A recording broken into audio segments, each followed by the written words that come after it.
It was a day like any other for Jake, a struggling mechanic with big dreams, but little money. But everything changed when a wealthy woman's car broke down right in front of his shop. What seemed like a simple repair quickly turned into something much more dangerous. As Jake worked under the hood, he had no idea that his actions would soon save her life and change his own forever. With the woman's life hanging in the balance, Jake found himself caught in a web of danger, fortune, and unexpected twists. But this wasn't just any lucky encounter. No, this moment would spark a series of events that would turn his world upside down. As Jake's life began to shift in ways he couldn't imagine, one question lingered. Would he be able to navigate the storm that was coming? Stay tuned to find out. Jake wasn't used to dealing with high-end cars, let alone high-end customers.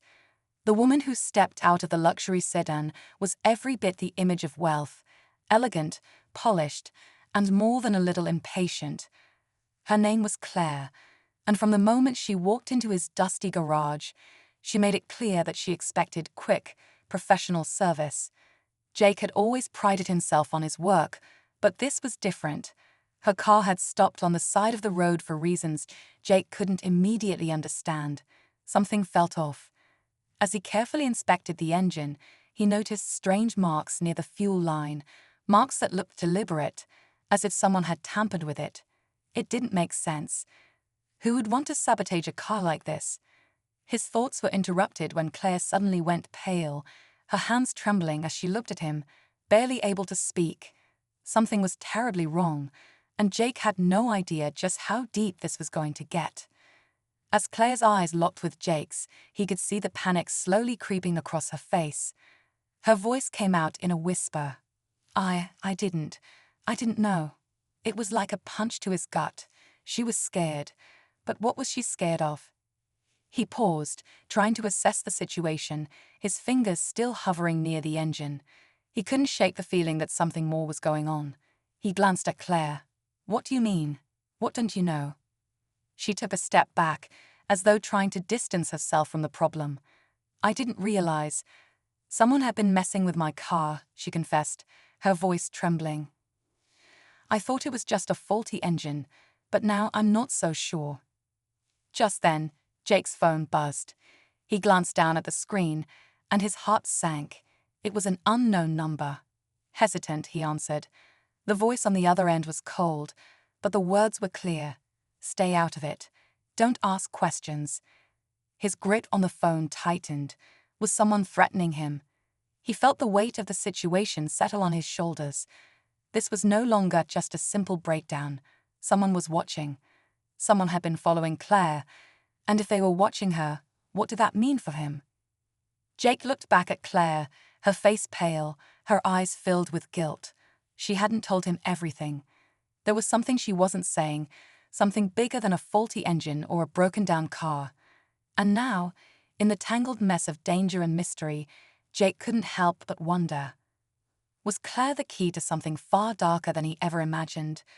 Or was— I can't, she said quietly, voice shaking. It's too late. They'll find us no matter where we go. Jake's heart pounded in his chest. His instincts screamed that the danger was far bigger than he'd ever imagined. But as he pulled Claire toward the door, a loud crash sounded from the back of the shop, followed by the unmistakable sound of footsteps. Someone was inside. The room seemed to shrink around him as he turned to face the noise, heart in his throat. He knew, without a doubt, that their time was running out. The clock was ticking, and the storm was closing in fast. The footsteps grew louder, closer. Jake's pulse quickened as he dragged Claire behind him, desperately scanning the room for an escape route. But it was too late. A figure appeared in the doorway, a tall man, wearing a dark coat and a hood that obscured his face. He didn't move, just stood there, blocking the exit, his presence like a shadow. "Who are you?" Jake demanded, his voice shaky but defiant. "What do you want?" The man didn't respond. He simply stepped forward, each movement deliberate and calculated. Jake felt his back hit the workbench, his options running out. His grip tightened around the wrench in his hand, the only weapon within reach. Claire was shaking beside him, her eyes wide with panic. "Jake, please," Claire whispered, her voice trembling. "You don't know who they are. You don't know what you're up against." But just as Jake opened his mouth to ask what she meant, the man moved faster than Jake could react. He grabbed Claire by the arm, yanking her toward him with terrifying strength. Before Jake could do anything, the door to the shop burst open behind him, and another person stepped inside. This time, it was a woman, an elegant figure, her face hidden behind dark sunglasses. She moved with an air of authority, her every step exuding control. Jake's stomach twisted. This wasn't just some random threat. This was organized. "You've been a nuisance, mechanic," the woman said coolly, her voice dripping with disdain. "But now you've crossed a line." Jake's mind raced, trying to piece things together. Who were these people? What did they want with Claire? And why had his life been turned upside down by a simple breakdown? But before he could get any answers, the woman stepped closer, her eyes never leaving him. "It's too late to back out now," she said, her voice low, almost a warning. "You've already seen too much." Jake's head spun. His instincts screamed at him to run, but he knew it was useless. There was nowhere to go. Claire's desperate gasp echoed in his ears as the tension in the room escalated to a boiling point. The door slammed shut behind them, locking them in. The woman's lips curled into a sinister smile. And then Jake heard something that stopped him cold. A voice, Claire's voice, breaking through the silence, trembling but firm. "I never wanted this to happen, but now it's too late. You're already in the middle of it." The pieces were falling into place, but the more Jake tried to understand, the more he realized the true danger wasn't just Claire's enemies. It was something far bigger, something that would change everything, and it was closing in on them fast. The air was thick with tension. Jake's heart pounded in his chest, his mind racing. Claire was still trembling, held tightly by the man in the dark coat, her eyes locked on him in silent fear. The woman, standing just a few feet away, looked almost amused by the chaos unfolding before her. "You're a fool if you think you can stop this now," the woman said, her voice cold. "Everything you've done today, it doesn't matter. You're too late." Jake's mind was clouded, but there was one thing he knew. He couldn't back down. He couldn't let this be the end of his story. He took a deep breath, trying to steady his hands. The wrench in his grip felt heavier now, the only thing he had between them and Claire's safety. But just as he moved forward, preparing to strike, Claire's voice broke through the tension. "Wait," she cried, her voice hoarse. "Jake, stop." He froze, looking at her in confusion. Why would she want him to stop? She was the one they were after, the one caught in the middle of this web of danger.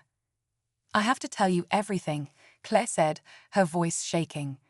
"It's the only way you can understand." For a moment, Jake was paralyzed by the uncertainty. But then, with a single motion, the woman in the dark coat stepped forward, pulling a small device from her pocket. The small beep it emitted echoed in the shop, sending a chill down Jake's spine. The woman smiled, but it wasn't a smile of triumph. It was almost regretful. "You should have known better," she said. "This isn't just about Claire. It never was." Suddenly, everything clicked.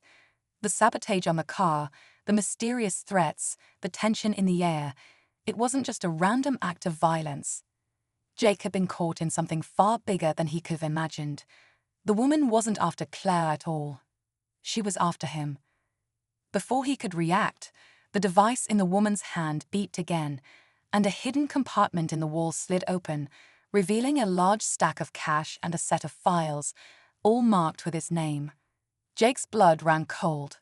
His life, everything he thought he knew, was a lie. These people weren't just criminals. They were connected to a past he'd forgotten, a past that had now come crashing back into his present. The woman stepped forward, her eyes cold. "You don't remember, do you? You weren't just a mechanic, Jake. You were part of something much darker, something we never let go of."